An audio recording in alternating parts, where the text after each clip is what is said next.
So in this session we will describe the various gross anatomical features of the kidney. Now we all know kidney is an organ situated in the posterior abdominal wall behind the peritoneum. These are two in number, hence right and left kidneys. The dimensions: length 11 centimeters, breadth about 6 centimeters, and thickness about 3 centimeters. Weight: in male it weighs about 150 grams, females 135 grams. Coming to the features, it has got an upper pole, a lower pole, an anterior surface, a posterior surface, a lateral border, and a medial border. While holding it in the anatomical position, the long axis is directed downwards and laterally. So the upper pole will be directed upwards and medially, and lower pole downwards and laterally. The transverse axis is directed backwards and laterally. So hilum looks not only medially but also forwards. This is due to the convex surface of the psoas major and sloping paravertebral gutters on which the kidney lies. Now, how do you determine the site? The anterior surface is identified by the following features.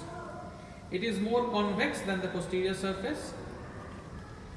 Relation of the structures at hilum from anterior to posterior are the renal vein, artery, and pelvis of the ureter. Once again I am repeating. From anterior to posterior, these are renal vein, renal artery, and pelvis of the ureter. Sometimes a branch of renal artery may go in front of the vein or behind the ureter. Sometimes a branch of the renal artery may go in front of the vein or behind the ureter. In this case, it is going in front of the vein. The next point is anterior lip of the hilum is less projecting than the posterior lip. Okay. The upper pole is known by the following features. It is more round than the lower pole. Its distance from the upper pole to the hilum is more than the distance from lower pole to the hilum. Ureter in normal position touches the lower pole, and it must have a free fall when held in the anatomical position, and medial border is known by the presence of the hilum. Okay. After that, we will shift our discussion to the position of the kidneys in the body. The position in relation to the areas of the abdomen.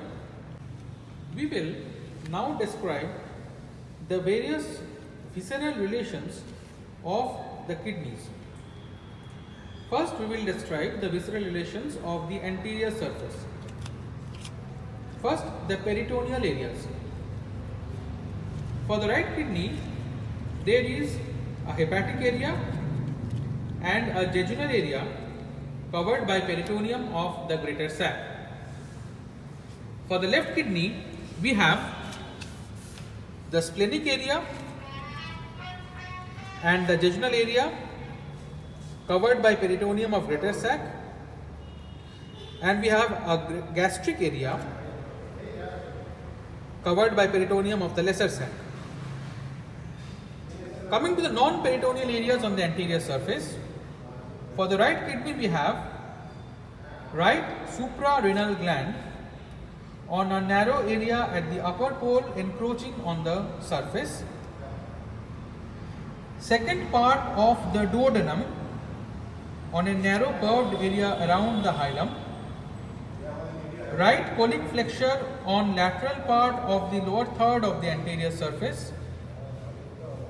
For the left kidney we have left suprarenal gland at the upper pole and medial border extending up to the hilum.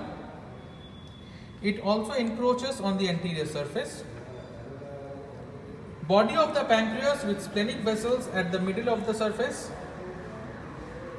Left colic flexure along the lateral border of lower 2/3 of the surface. Here lies also the descending colon. Now we will describe the visceral relations on the posterior surface.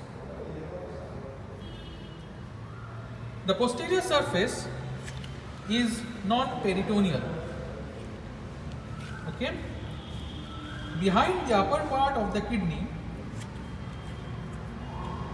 lies the transverse process of the L1 vertebra, lateral and medial arcuate ligaments with the diaphragm arising from them, costodiaphragmatic recess behind the diaphragm, 12th rib only on the right side, whereas both 11 and 12th ribs on the left side. In the lower part, on the posterior aspect, from medial to lateral, the relations are psoas major and minor muscles with their fascia, quadratus lumborum with anterior layer of lumbar fascia, transversus abdominis with fascia transversalis. And from above downwards, they are subcostal vein, artery, nerve, iliohypogastric nerve, ilioinguinal nerve, 4th lumbar artery only on the right side. Now coming to the medial body. The medial upper and lateral lower parts are convex. The intermediate part is concave and is called the hilum of the kidney. The lateral border on the right side, it is in relation to the right lobe of the liver. On the left side, upper part is related to the spleen and lower part to the descending colon. In this regard, we need to describe the renal angle or the kidney angle. It is the angle between the 12th rib and the lateral border of the erector spinae muscle. This angle represents the point of maximum tenderness in kidney diseases. A brief description of the structures passing through the hilum. The structures that are going in are the branches of the renal artery, sympathetic plexus, capsule and perinephric fat, whereas structures which are coming out are tributaries of renal vein, lymph vessels, pelvis of the ureter. But one thing that needs to be kept in mind is that the relation at the hilum is vein, artery, ureter from anterior to posterior.